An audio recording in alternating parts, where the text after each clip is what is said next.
Why are there not more people talking about winter hazard planning on construction sites? It's like trying to walk on ice without skates. Let's fix that.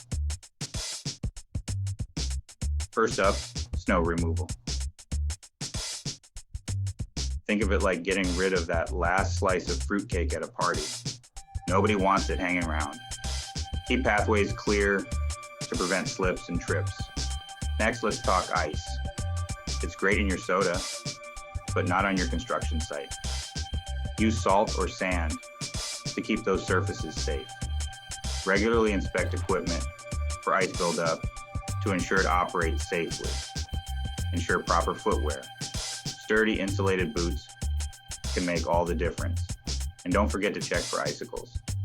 They might look like winter's decorations, but can be dangerous. Remember, proper hazard planning is like wearing a good winter coat. Keeps you safe and warm. So don't slip up this winter. Plan ahead, stay safe, and keep your construction site running smoothly.